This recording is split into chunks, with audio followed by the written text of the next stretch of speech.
believe it's already the third monthly meeting. Next slide. Hang on, Mimi. I need to hit record. Oh, it looks like you were recording. Okay. Where's Scott? Oh, somebody's recording. Who's recording? I hit record. I was just going to remind you. I promise. I was just going to type it in the box. I remembered my role. I love our inside joke. They're recording now? All right. Okay, so welcome everybody. Welcome to GEG Nevada Monthly Meeting number 3. My name is Mimi Laughlin. I am one of the leaders at GEG Nevada. Hey, next slide, please. Right, so please meet the leadership team. And if you are interested in joining the leadership team, please let us know because we want more people. And our norms are the same as always. Please mute yourself and please use the chat box for comments and questions and have fun. I know you are all tired, but this is just to get to know each other, have fun, and learn something new. So let's have fun. That's the most important norm. Okay, and well, if you are not already an official member of this group, please join in because registered members receive important announcements and updates and personal invitations to GEG events, okay? Okay, this part is really important because I looked at the GEG Nevada website and the celebration, let's see. We have a page that says, Dana, I'm sorry, what's the name of the page? Let's see. Celebration, Nevada Educator Celebration page. Yeah, I'm going to take a minute to drop some links. Okay. So here is the link to the Google group. And here is the link to the celebration form. If you have if you're level 1 certified or level 2 certified or trainer, any good stuff like that, we like to put you on the website. Are we good? Yep. Okay. So it's the celebration form, and so you fill it out. And we like to know other things too. It just doesn't have to be Google stuff. If you got a master's degree or anything, we want to celebrate with you. So fill out that form. And I noticed that there are more people. So I just wanted to celebrate that. Thank you so much for sharing your celebration with us. Should we go take a look? Let's look.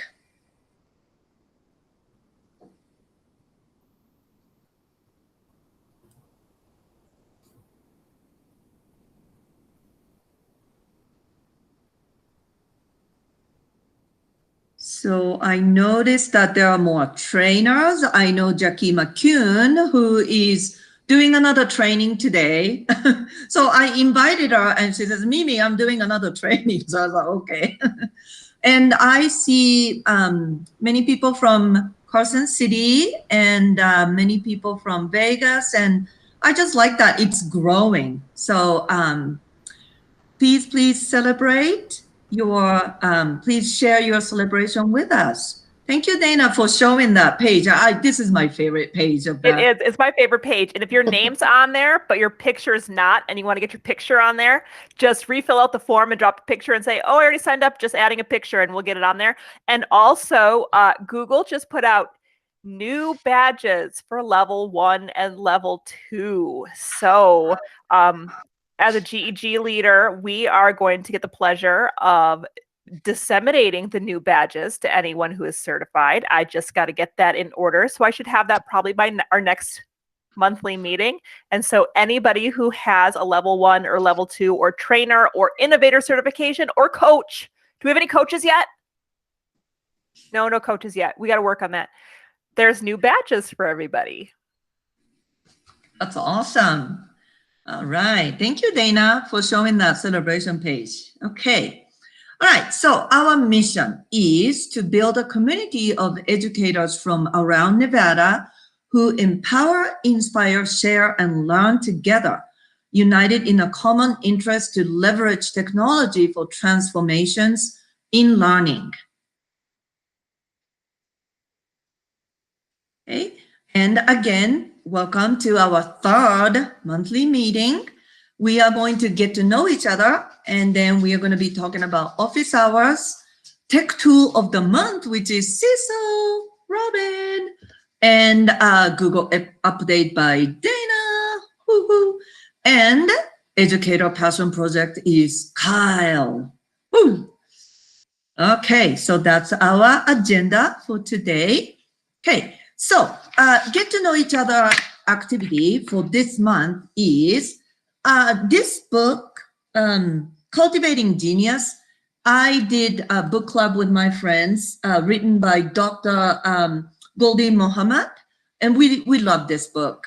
And I got the idea from this book, and it's called Textual Lineages. And what it is that I want you to think about the texts that are meaningful and significant in your life, okay? Like a family tree of books and other texts. And when I say texts, it's not just written, right? So for example, the categories can be books, movies, artwork, or you can mix, okay? So think about books, movies, artwork, podcasts, I don't know, anything that you like, okay? And then if you could go to this bit.ly,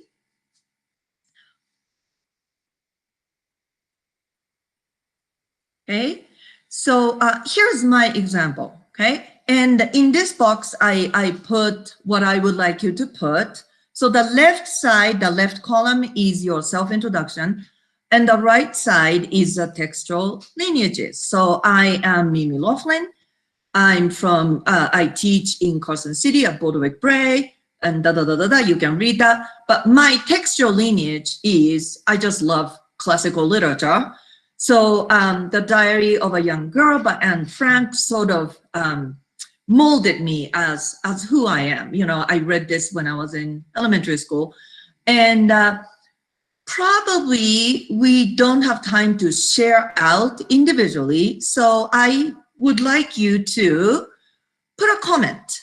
So after you are done, please read other people's self-introduction and textual lineages and just put a little comment, okay? So Dana, would you please share, can you please show where the comment, how to comment?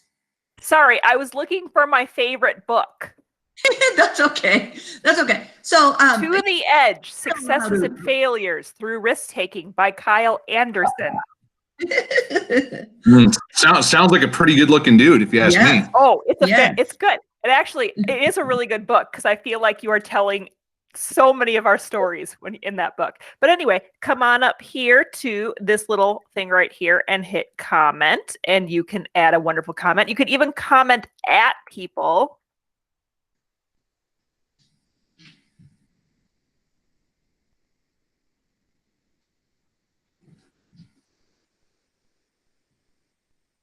Or you don't have to comment at people. You could just comment generally. All right. So please grab a slide.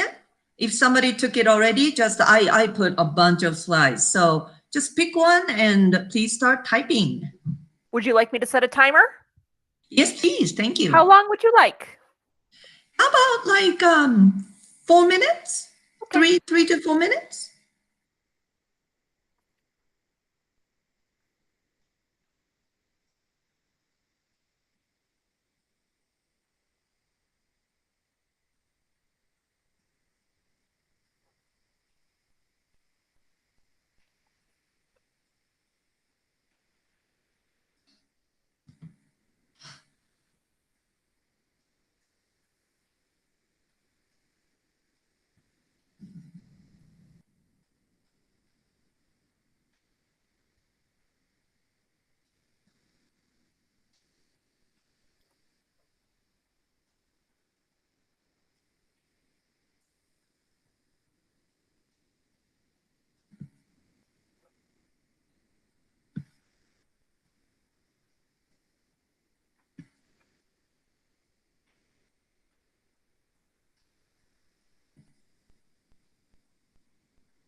Oh.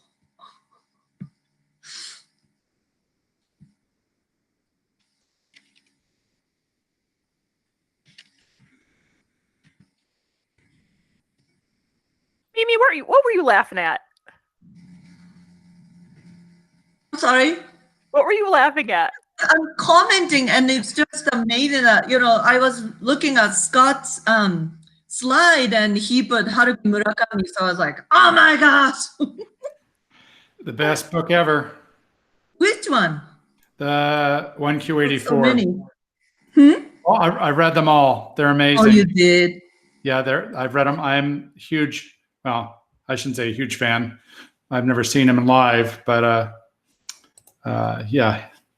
If you either love those books or you don't know about those books. Yeah, you are so right. You are so right. That's They're amazing. They're amazing. He's amazing. He is. He is. It's so cool. I just love this activity because, I know that my leadership team, right? But, we never talk about books or movies, and, I feel like I really am getting to know everybody. So I love that. Tell you, seeing what people love to read or grew up reading really speaks volumes, mind the pun, about who they are, who people are. Yeah, I agree.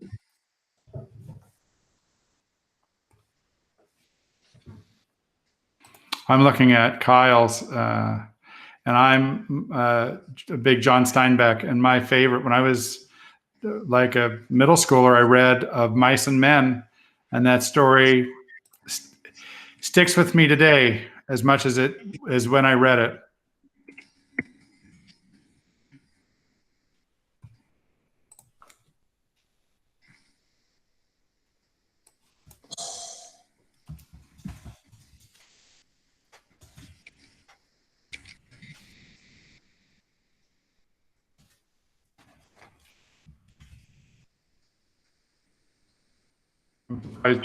Kyle's isn't the encyclopedia of home brewing or of IPAs. Maybe it is on there. I just didn't see it. No, I don't have that on there. No, my go-to is always The Grapes of Wrath. That's the book. It always, when you ask what's my favorite, and then a close second, Christine by Stephen King. What was it? Which one by Stephen King? Which one? Christine, the one about the car. Yeah. But no, right now I've been for Prime Day, I picked up a copy of the one I put on there. It's called Smash, Green Day, The Offspring, Bad Religion, No Effects, and the Punk Explosion of the 90s. And it's basically like I can't put it down. It's awesome.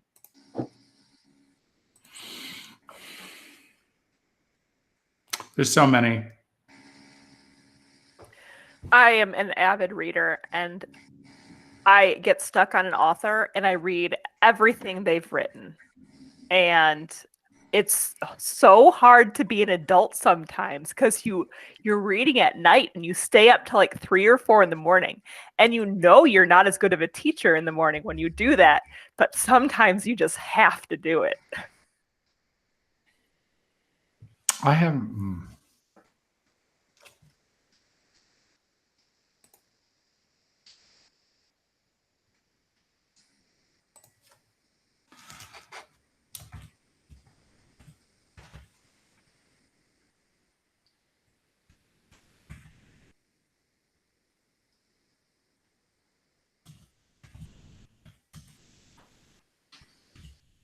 And I think using this comment feature is a great, good tool for students to comment each other, provide feedback, and, in a kind of Oh, Robin. Nice way.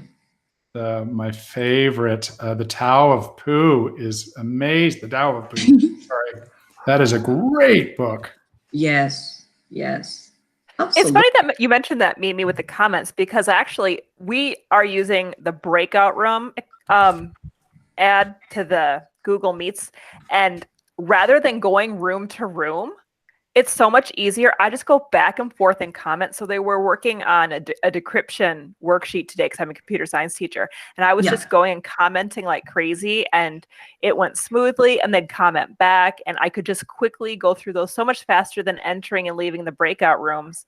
Yeah. And it's so powerful to leave those comments. And then I can leave them when they're not around and they can get back to them later. Right, right. And I love the trick that you showed us, Dana, the at, and then, you can send a message, you can email, right? Mm-hmm. So, I mean, what a great way to be able to collaborate, like, I just love that feature. So. Mm-hmm. All right. How are we doing with our time, Dana? Oh, we're like double past. Oh, sorry. All right, then let's move on. Well, thank you so much for showing your text lineages. I just cannot wait to look at each slide again later. Okay, thank you. All right, so let's move on. Okay, so it's ours. Scott, would you like to talk about this? Sure. Every Thursday we have office hours. I get back to the screen. Every Thursday, except for the week that we meet, we have office hours. They're from 4 to 5. If any, I will drop the link if you want to, or actually just email me. If you would like to host office hours, you just create your own link and you add it to the calendar. That's it. And there's a sign-up sheet. If you're a leader, the sign-up sheet is in the GEG folder, shared folder.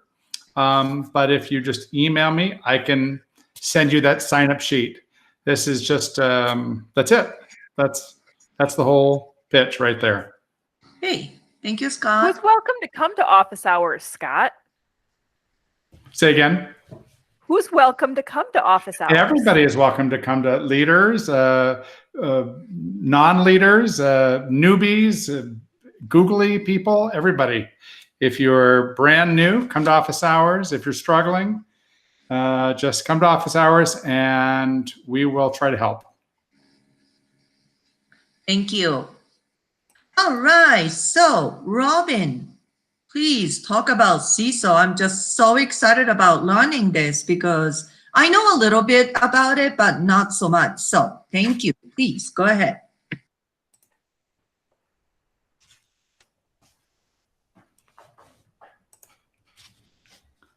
Before we get started, I kind of want to get a feel for the group. So if you wouldn't mind, I'm going to paste in the chat a link that I want you to click on, and then I'm going to go ahead and present something real quickly to get everybody little feel for what you know, what you do, not what you know. Can everybody see the screen?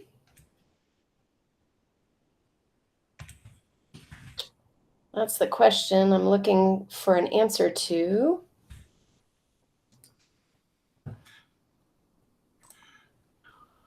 Yes. All right, good.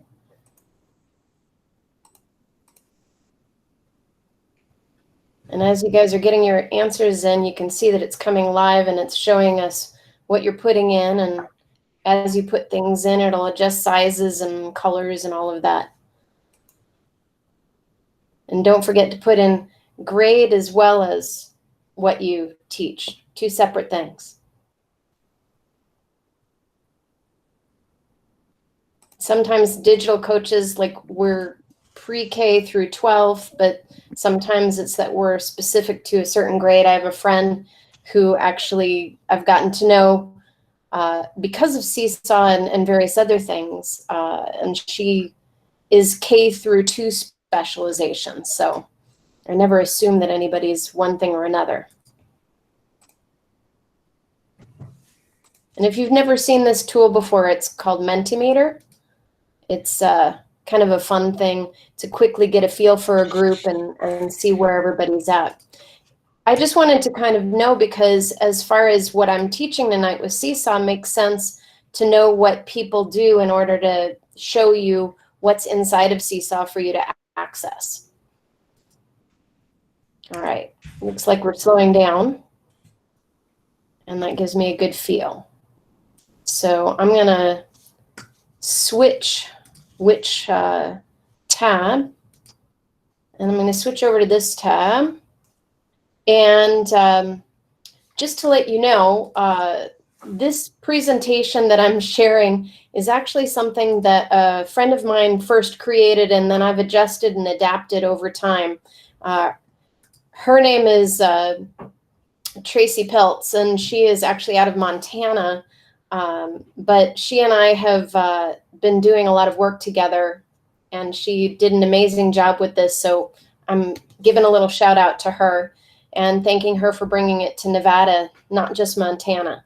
So to get us started, we're going to get into learning what Seesaw has to offer, but also how to create things, how to share and organize, and also opportunities for feedback and reflection, which is something that we don't always have time to do. I'll try to keep an eye on the chat as much as possible so that if you have questions, feel free to ask them as I go along. I don't have any problem stopping as I go, but I'll try to keep things flowing.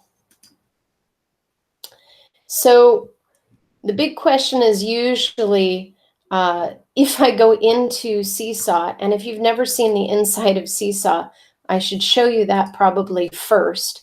So I'm going to switch over to show you that how you access Seesaw is actually through the website app.seesaw.me. And that takes you to this website. And you can also get there through web.seesaw.me. Is everybody seeing the Seesaw intro page? Good. Okay. Just making sure I'm staying on top. So as you'd be entering as a teacher, your students, they'd be entering as students. You can also include family members and a school's administrators if you have school accounts, and those are paid accounts. But as a teacher, I can join and use Seesaw for free. I do not have to have a paid account. I'll talk about like the differences between some of the free and paid things that you have access to. But as I go in, I just can sign in with Google, which is the way we have it set up on our school. So this is just a little classroom that I created. And of course, I was going to be really ahead of myself and try adding everybody's names in ahead of time. But I only got 3 people in there so far that I would add in. And if anybody would like to, how many of you would like to experience it as a student? I mean, you can just tell me quickly in the chat and I'll add your names in.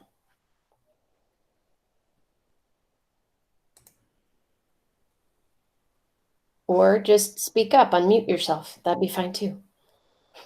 I'm in there already, right? I see me. You are in there. I just have to show you how to get in there. Gotcha. Okay. Joanne would like to, Sarah would like to, Paula. Okay. I'm going to do a real quick add of students.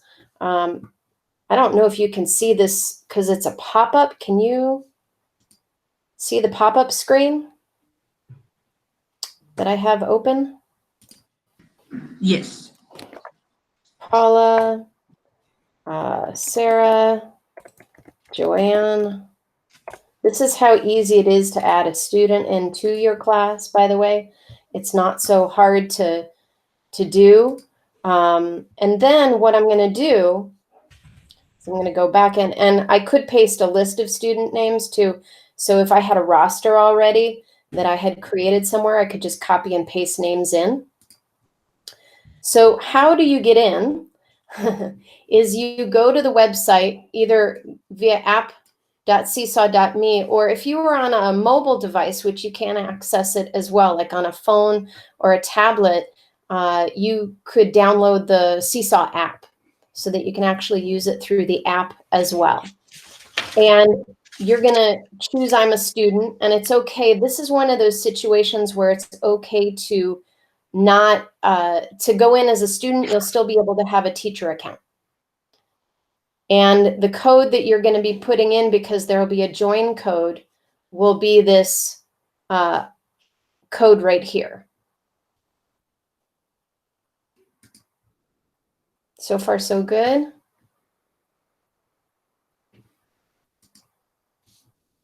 And then you're going to pick your name, which should be in there already. And there will be a little green check.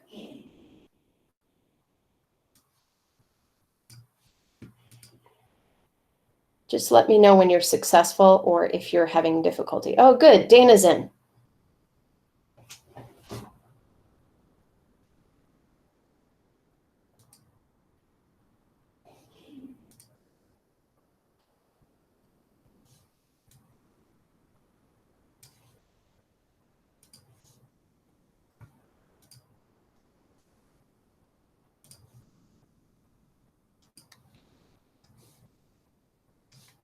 And by the way, that code, if you didn't notice it, it expires over a certain amount of time. So it's not like you could reuse that code. So a student can't just come in, and as soon as I close this window, that code would no longer be legitimate. It would no longer work.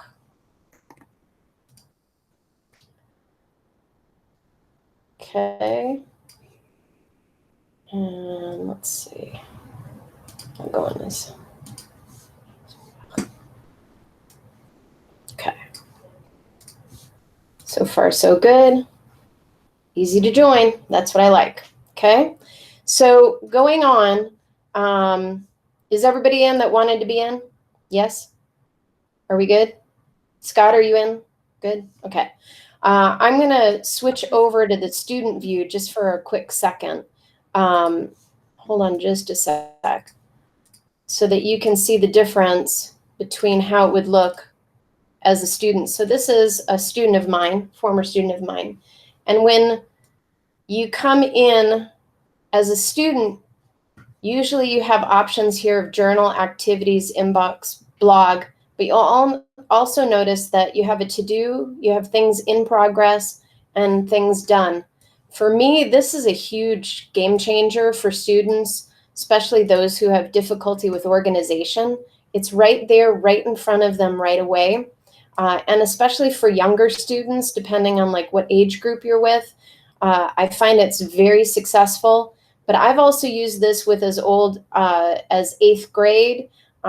It's not just for young students. And I've even heard of students that are teachers that are using it in high school, because it's something that is fluid and they teach it to them once and they're in and they're going. And it can also be integrated in with Google. You can actually pull things in. We'll talk about that in just a second. So as a student, I have my activities, and there are 10 assigned activities that I have in my feed right away that I can see. And that all that I would have to do was I would have to add a response. Well, let's take this top one as the one that we're going to work with. And each of you can actually do this. So this is an activity that I posted earlier today. It's just a morning message like you normally would for your students. And it tells you the directions. Good morning. Check out today's morning message. And then it's actually got visual cues in here to help you understand the process that you would take, so that I know that there's a morning message. So I could click play instructions, Morning message, which would be audio, but we're not going to use that. In this case, we're going to watch it, and we're going to, it's actually a video that I created just to bring you in. Hello and happy Tuesday, educators. I can't wait to jump into learning with you today. I wanted to quickly check in with you and ask you my question of the day. And my question is, what are you most proud of? You are going to respond using the template in this lesson today. Feel free to share your own picture or maybe an emoji of how you're feeling, and help me to get a good gauge on the learning. So you can see that I added a few things in here. You can get very creative as a teacher. I'll show you the teacher side of it in a second.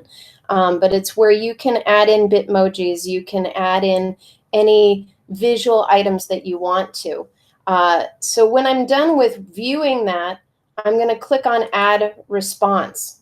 And when I do that, there's actually a template waiting for me to interact with.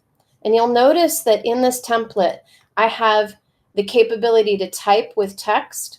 So I could add a text box in. I have the capability to record my voice, which I have to allow it to do for the first time. And I could just have that audio in there. And right now it's recording. I don't know if you can see that up at the top, that it's actually recording what I'm saying. And then all I have to do is click done. And now I have an audio recording and embedded right in. Have that audio in there, right? Okay. So, or I could add in a photo, I could add in a video, or I could also upload something from my computer. Under the three dots, I also have the capability to add in shapes. It's got a lot of creativity in here. I could add a link to something if I needed to. There are a lot of capabilities, but I can also just draw, and I can draw in here and share that piece. Now, this is as a student, okay?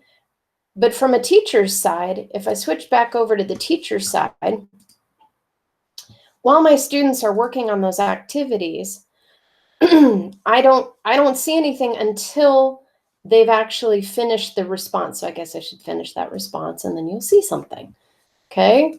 So I have to make sure that I check the green check in the top right-hand corner of the student side. And then what I should see is I should see that somebody actually posted something in my class. Might have to refresh for a sec. But I can go in here and I can actually see any response. Oh, Dana did get in there.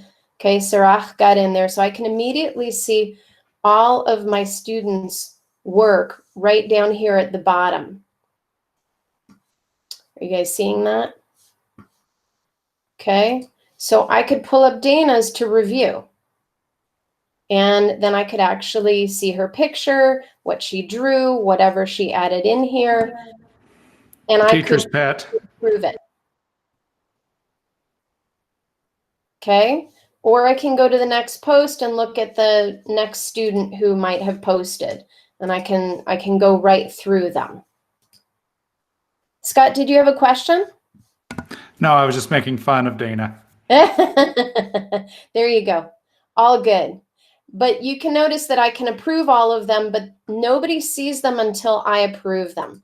So my students will not see each other's work. And I also have the option to not allow my students to see each other's work at all. So approving them just allows the student to know that their work has been approved.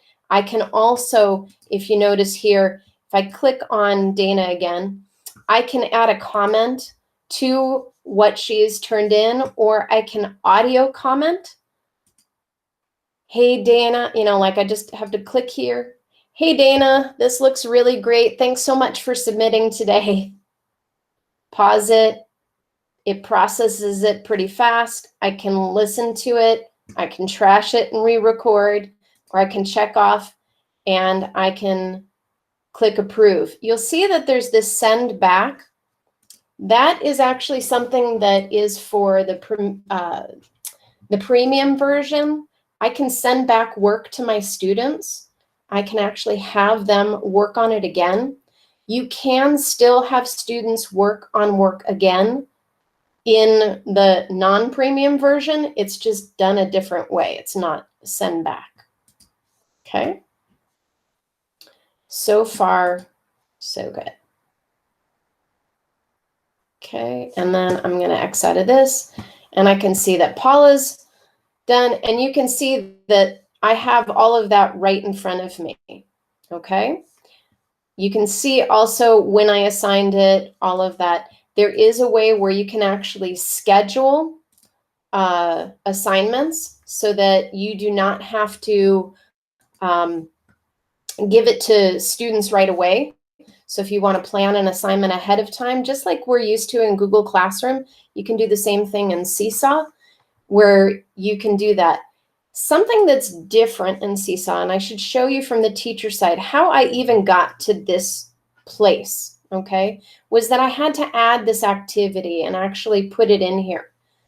I actually started from somebody else's template. In order to add and assign an activity to a student, I can click right here where it says assign activity, and there is a community, and this is available both in the free and the premium version. You have access to all of this, where you'll notice that there are remote learning routines by Seesaw. There are things that have already been created and put together that you can actually look at ahead of time and like or select however you want to do it. Anybody want to give me a subject they'd like me to look up?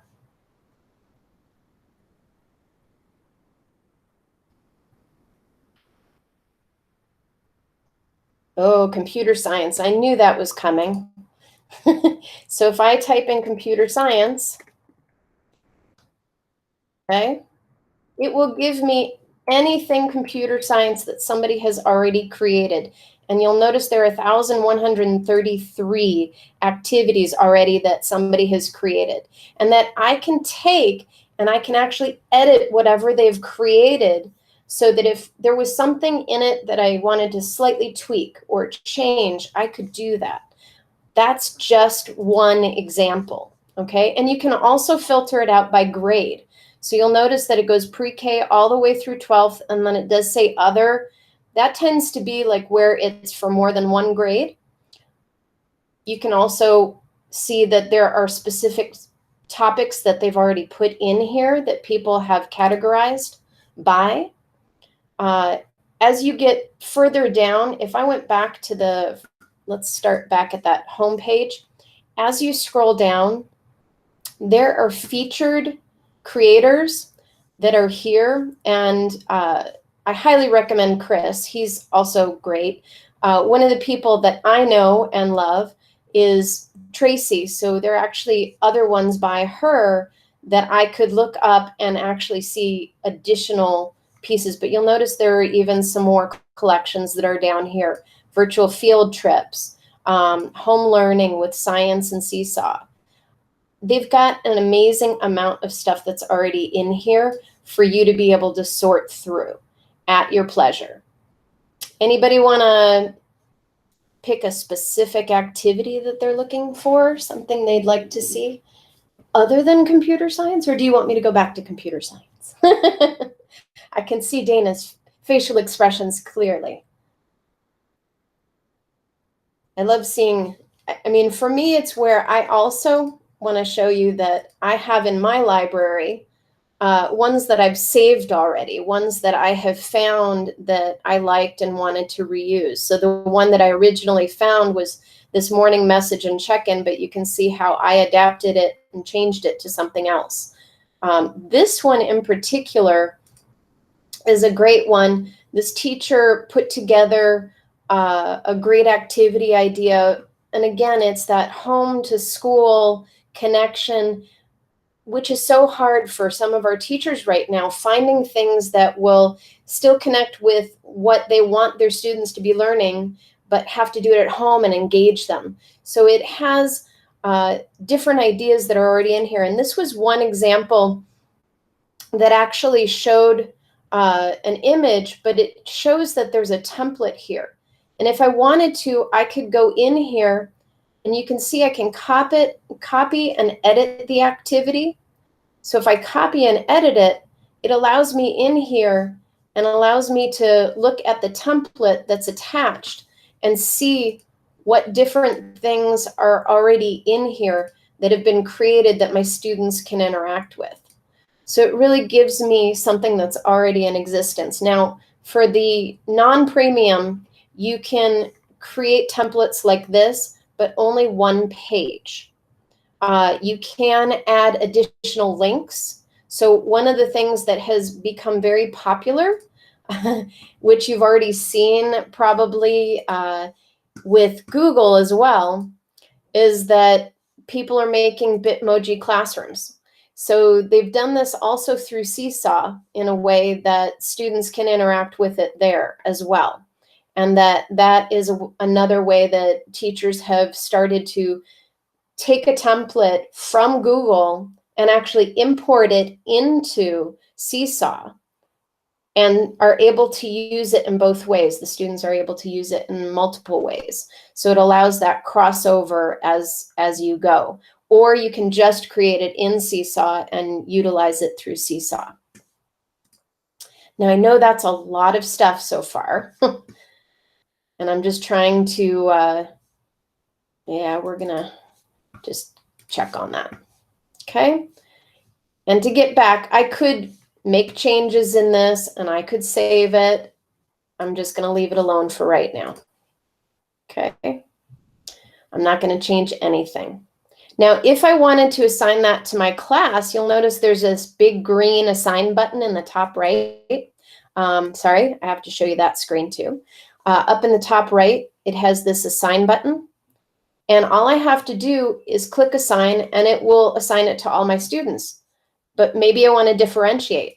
Maybe I don't want it to go to all of my students. Maybe I just want it to go to a select group of students. So I can actually change that and adjust it where I can edit the students and I can specifically choose students who will get this activity. So if I was to give it to just Mimi and Dana, I can do that. Or maybe it's that I have organized things with folders, which you can actually organize with folders by subject. So that if you're an elementary school teacher or you're teaching more than one subject within a class, you would have that capability. We've done it where we actually have co-teachers. So we have an art teacher and we have a math, we have a general studies teacher, and then we have a music teacher, and they all share the same Seesaw classroom with the students. So the students are still only logging in once to the same Seesaw account. And then from that Seesaw account, they're going into those different folders for the different assignments. So it's easy for them to filter, and they can actually filter by folder. The teacher can, as well as the student. So if the student just wants to work on their music work, then they could click on the music folder, and that would just get them the assignments that relate to the music teacher. And which is a great tool and a nice way to organize things and keep things together. You can also do it by skills if you wanted to focus on skills like assignments that had to do with specific skills that you wanted students working on, whether it was phonics, whether it was math, you could also do it that way, but you could break it down by skills so that you could also, when you're in the process of doing progress reports or report cards, it's easy to go back and be able to sift through real quickly and be able to really see how that student has progressed with those assignments. How are we doing so far? Everybody with me? Mimi has a question. What is the cost for the premium version? Oh, I will be happy to show you that. It depends, like depending on like if you're doing it for the school or are you doing it for yourself as an individual, Mimi? I was thinking for the school. For the school, they actually go by the amount. I'm trying to remember. It's amount of students. I have to go back in my notes, but I believe it's by student, the number of students, because that's how we purchased this year. And so depending on the number of students, that's how it's done. So how many teachers you have, actually, you're all free. It's the students that cost. So you're going by seats versus by teacher. Some of us would like it to be by teacher, but it's actually more expensive if you cost it out by teacher. I've never understood that, but I'm like, okay, if that's the way I need to go. And then the real nice thing, I can show you the administrative side of it because I'm the school administrator for our Seesaw accounts. I have the capability. Hold on one second. I'm so sorry. You're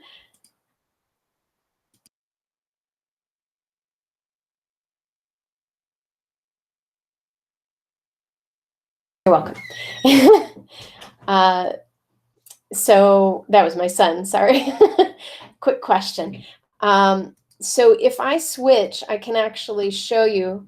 I'm going to go back here to class. And under here, I actually have the ability to switch to the administrative side of it. And I can look at class progress and how many posts or family, like we have not invited our families this year only because we're trying to get our teachers using it and our students using it and the comfort there. You can opt to have them join or not. You can also do a blog option where you can share a blog with the parents and then you're only posting what you want to that blog for them to be able to see. That's all built in. That's actually at the freemium even, or free version. It's not really freemium. But I can see about posts and classes.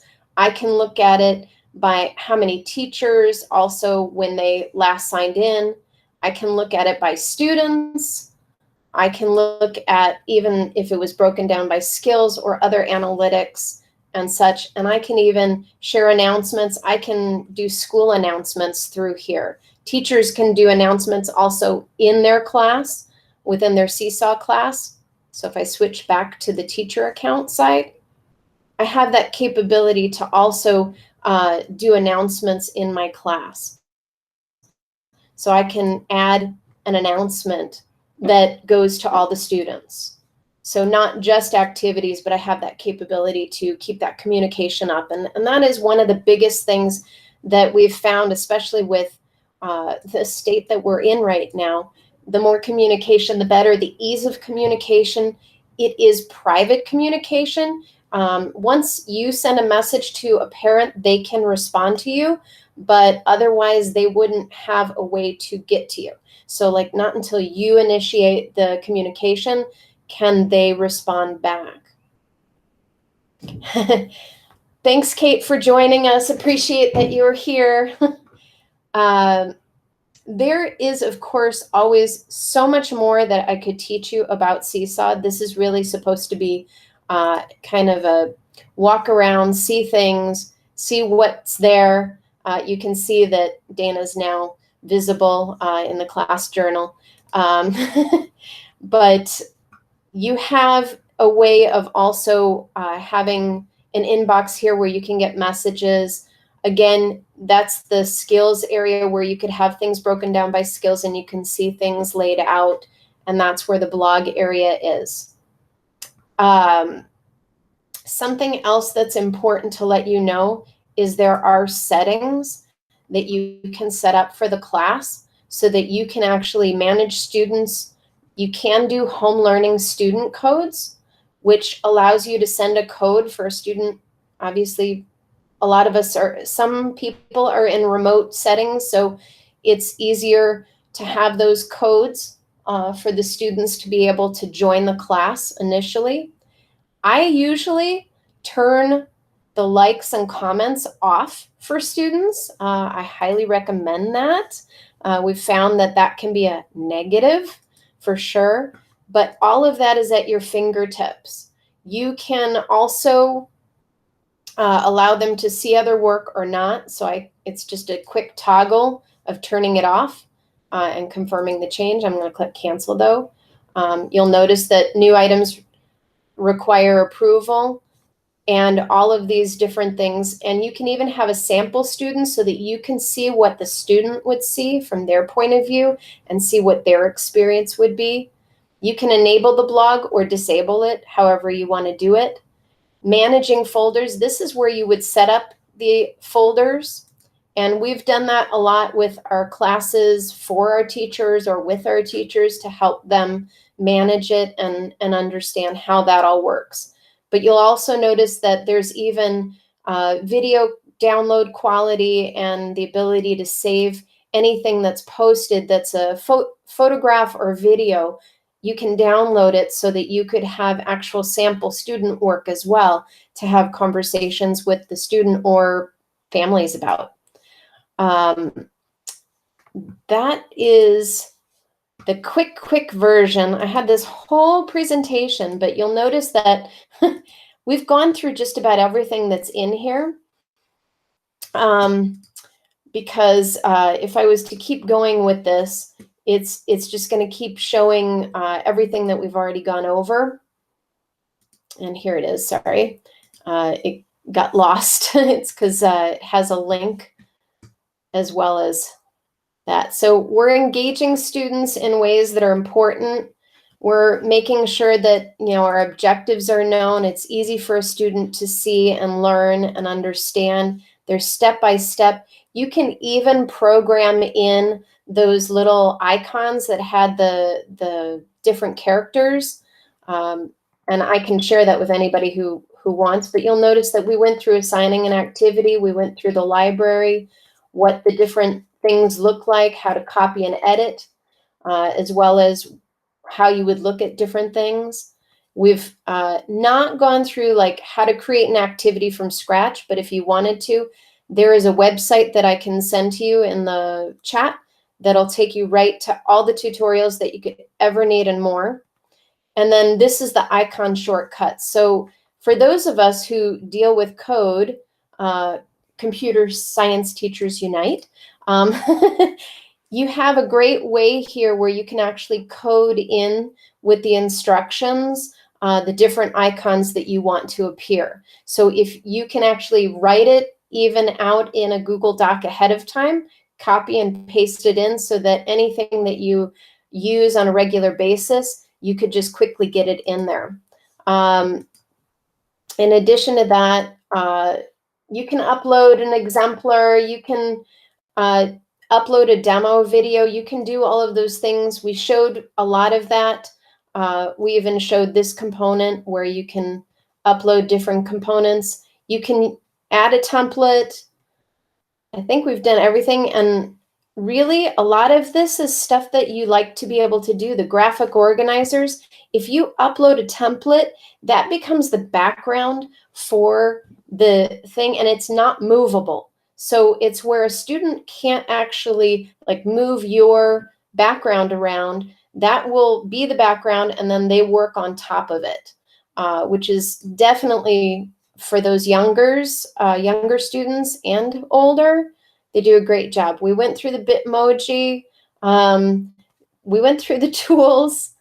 And I did not go through the sharing, but there is a way with the premium version as well as the free where you can actually share the activities with other teachers that are within your school. So say you had a first grade cohort, you could actually share the activity so that they would be able to see it.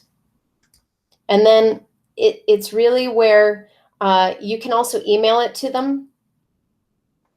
And you can see how you can select teachers from your school. There are all of these ways. We've already gone through folders.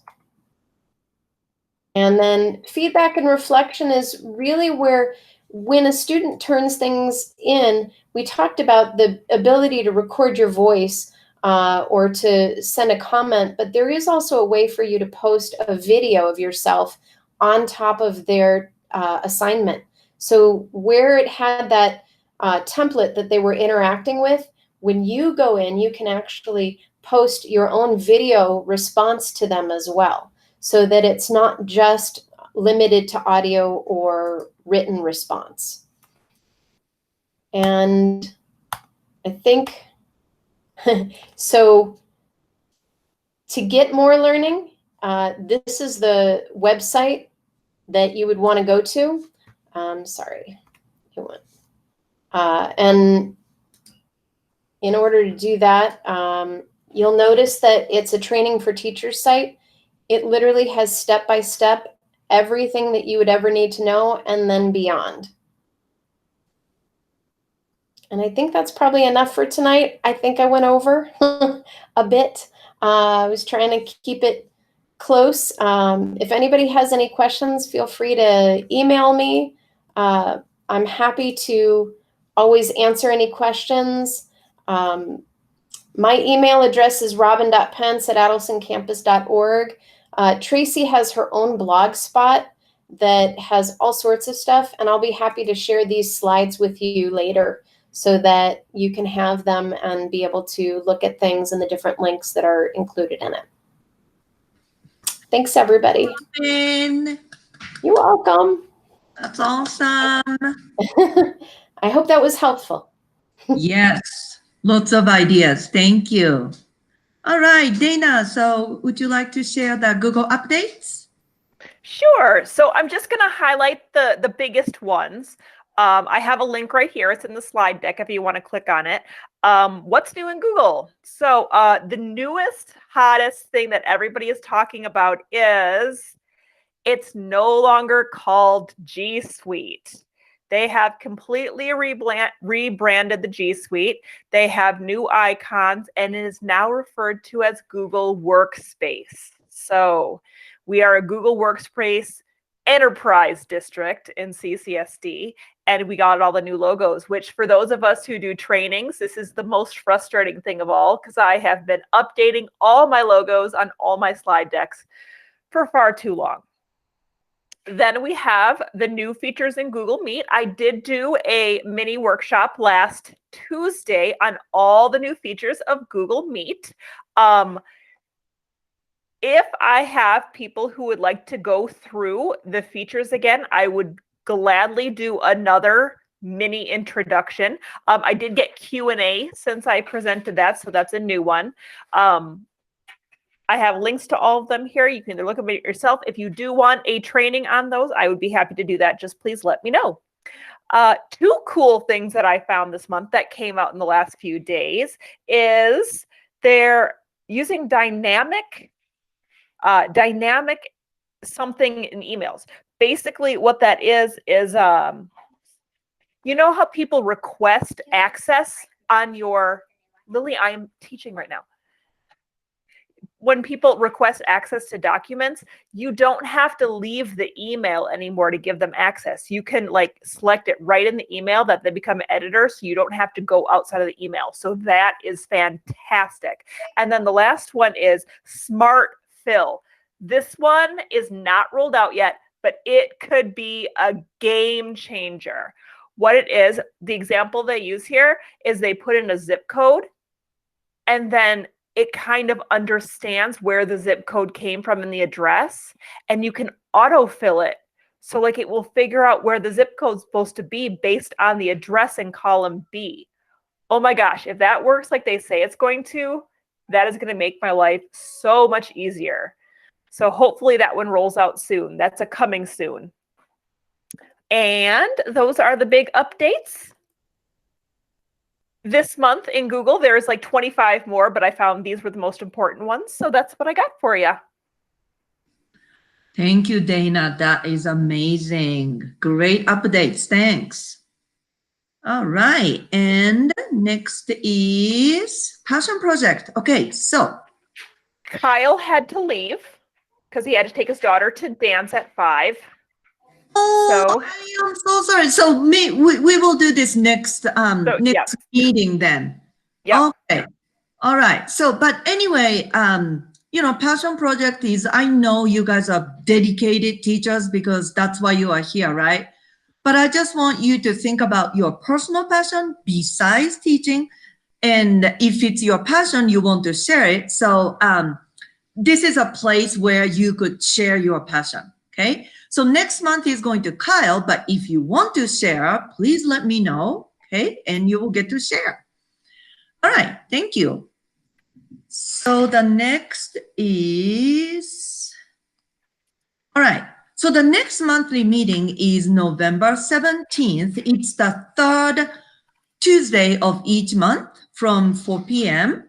And I would like to take a picture, if that's okay, for GEG Nevada. So if you don't mind, okay. And maybe then should, if you stop sharing, then maybe we can, all right, okay, all right. Here we go, smile. Hey, thank you guys so much. And hopefully we will see you in November. November, what did I say? 17th, right? All right. Thank you so much. Bye, everybody. Have a great night. Bye, guys.